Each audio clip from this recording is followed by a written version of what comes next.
Guarantee guarantee guarantee. ಇದು guarantee news. ಸುದ್ದಿ ಖಚಿತ, ನ್ಯಾಯ ನಿಶ್ಚಿತ. ಅಂತಾರಾಷ್ಟ್ರೀಯ ಸಂಬಂಧಗಳು, ಅಂತಾರಾಷ್ಟ್ರೀಯ ಮಟ್ಟದಲ್ಲಿ, ಜಾಗತಿಕ ಮಟ್ಟದಲ್ಲಿ ನಡೆಯುವಂತಹ ಕೆಲವೊಂದಿಷ್ಟು ಸನ್ನಿವೇಶ, ಸಂದರ್ಭ, ಅನಿಶ್ಚಿತತೆಯನ್ನು ನಾವು ತಿಳಿದುಕೊಳ್ಳಲೇಬೇಕು. ಇರಾನ್ನ ಅಧ್ಯಕ್ಷ ಇಬ್ರಾಹಿಂ ರೈಸಿ ಸಾವನ್ನಪ್ಪುತ್ತಾರೆ. ಹೇಗೆ? ಅಪಘಾತ, ಹೆಲಿಕಾಪ್ಟರ್ ದುರಂತವಾಗುತ್ತೆ. ಅಜರ್ಬೈಜಾನ್ನ ಸಮೀಪದ ಒಂದು ಪರ್ವತದಲ್ಲಿ ಈ ಹೆಲಿಕಾಪ್ಟರ್ ದುರಂತದಲ್ಲಿ ಇರಾನ್ನ ಅಧ್ಯಕ್ಷ ಇಬ್ರಾಹಿಂ ರೈಸಿ ಮತ್ತು ವಿದೇಶಾಂಗ ಸಚಿವ ಹಾಗೆ ಅಜರ್ಬೈಜಾನ್ನ ಮಾಜಿ ಗವರ್ನರ್ ಕೂಡ ಅದರಲ್ಲಿ ಇರ್ತಾರೆ. ಅವರು ಕೂಡ ಸಾವನ್ನಪ್ತಾರೆ. ಇದು ಅಂತಾರಾಷ್ಟ್ರೀಯ ಮಟ್ಟದಲ್ಲಿ ಸುದ್ದಿಯಾಗುತ್ತೆ. ಇರಾನ್ನ ಅಧ್ಯಕ್ಷ ಇಬ್ರಾಹಿಂ ರೈಸಿ ಸಾವಿನ ನಂತರ ಜಾಗತಿಕ ಮಟ್ಟದಲ್ಲಿ ಸಾರ್ವಕಾಲಿಕವಾಗಿ ಚಿನ್ನದ ಬೆಲೆ ಏರಿಕೆ ಆಗುತ್ತೆ, ಕಚ್ಚಾ ತೈಲಿನ ಬೆಲೆ ಏರಿಕೆ ಆಗುತ್ತೆ, ಬೆಳ್ಳಿ ಕೂಡ ಅದರ ದರ ಕೂಡ ಏರಿಕೆ ಆಗುತ್ತೆ. ಹಾಗೆ ಶೇರ್ ಮಾರ್ಕೆಟ್ ಕೂಡ ಸ್ವಲ್ಪ ಅಲ್ಲೋಲ ಕಲ್ಲೋಲದ ಪರಿಸ್ಥಿತಿಯನ್ನು ನಾವು ನೋಡ್ಬೋದು. ಹಾಗಾದರೆ ಯಾಕೆ?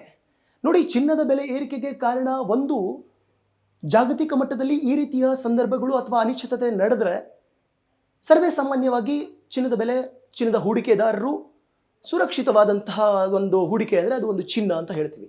ಹೂಡಿಕೆದಾರರು ಹೂಡಿಕೆ ಮಾಡೋದಾಗಿರಲಿ.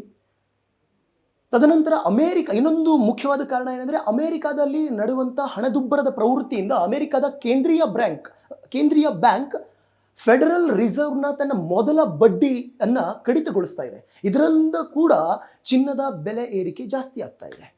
ಇನ್ನು ಕಚ್ಚಾ ತೈಲದ ಉತ್ಪಾದನಾ ರಾಷ್ಟ್ರಗಳಲ್ಲಿ ಇರಾನ್ ಕೂಡ ಒಂದು. ಇಂತಹ ಸಂದರ್ಭದಲ್ಲಿ ಉತ್ಪಾದನೆ ಸ್ವಲ್ಪ ಕಷ್ಟ, ಹಾಗಾಗಿ ಪೂರೈಕೆಯೂ ಕೂಡ ಸ್ವಲ್ಪ ಕಷ್ಟವಾಗಿರುತ್ತೆ. ಅದಕ್ಕಾಗಿ ಬೆಲೆಯ ಹೆಚ್ಚಳವಾಗುವಂಥ ಸಾಧ್ಯತೆ. ಇನ್ನು ಷೇರು ಮಾರುಕಟ್ಟೆಯಲ್ಲಿ ಅಮೆರಿಕದ ಸ್ಟಾಕ್ ಸೂಚ್ಯಂಕ ಅಷ್ಟರ ಮಟ್ಟಿಗೆ ಏನೂ ಕುಸಿದಿಲ್ಲ, ಒಳ್ಳೆಯ ಫಲಿತಾಂಶದಲ್ಲೇ ಇದೆ ಅನ್ನುವಂಥ ವರದಿ ಕೂಡ ಬಂದಿದೆ. ಇನ್ನು ಇರಾನ್ ಅಧ್ಯಕ್ಷ ಇಬ್ರಾಹಿಂ ರೈಸಿನ ಸಾವಿನ ಬಗ್ಗೆ ದೇಶದ ಪ್ರಧಾನಿ ನರೇಂದ್ರ ಮೋದಿಯವರು ಕೂಡ ರಿಯಾಕ್ಟ್ ಮಾಡಿದ್ದಾರೆ. ನಮ್ಮ ಭಾರತ ಮತ್ತು ಇರಾನ್ನ ಸಂಬಂಧ ತುಂಬ ಗಟ್ಟಿಯಾಗಿತ್ತು. ಇಬ್ರಾಹಿಂ ರೈಸಿ ಇವರ ಸಮಯದಿಂದನೂ ಕೂಡ ಭಾರತ ಮತ್ತು ಇರಾನ್ನ ಒಂದು ಅಂತಾರಾಷ್ಟ್ರೀಯ ಸಂಬಂಧ ತುಂಬ ಗಟ್ಟಿಮುಟ್ಟಾಗಿದೆ. ಭಾರತ, ರಷ್ಯಾ ಮತ್ತು ಇರಾನ್ ಈ ಮೂರು ದೇಶಗಳ ಮಧ್ಯೆ ಒಂದು ಡೀಲ್ ಆಗೋದಿತ್ತು. ಅದು ಯಾವ ಡೀಲ್? ಇದು ಅಂತಾರಾಷ್ಟ್ರೀಯ ಕಾರಿಡಾರ್ ಆಗುವಂಥ ಒಂದು ಡೀಲ್ ಇತ್ತು.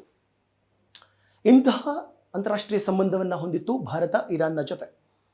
ಇನ್ನು ಕೆಲವೊಬ್ಬರು ಸುದ್ದಿಯನ್ನು ಮಾಡ್ತಿದ್ದಾರೆ, ಇರಾನ್ ಮತ್ತು ಇಸ್ರೇಲ್ನ ಫ್ರಾಕ್ಸಿ ಯುದ್ಧದ ಈ ತರುವಾಯನೇ ಅವರ ಮರಣ ಆಯಿತು, ಅವರ ಸಾವು ಆಯಿತು ಅಂದರೆ, ಈ ಥರ ಅಪಘಾತ ಆಯಿತು ಅಂದರೆ ಇದು ಒಂದು ಪ್ಲಾನ್ ಎಂದು ಹೇಳಲಾಗ್ತಾ ಇದೆ. ನೋಡೋಣ ಮುಂದಿನ ವರದಿಗಳು ಏನು ಹೇಳುತ್ತೆ, ತನಿಖೆಗಳು ಏನು ಹೇಳುತ್ತೆ ಅಂತ ಕಾದು ನೋಡೋಣ.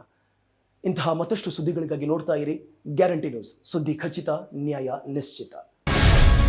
ಗ್ಯಾರಂಟಿ ನ್ಯೂಸ್, ಸುದ್ದಿ ಖಚಿತ, ನ್ಯಾಯ ನಿಶ್ಚಿತ.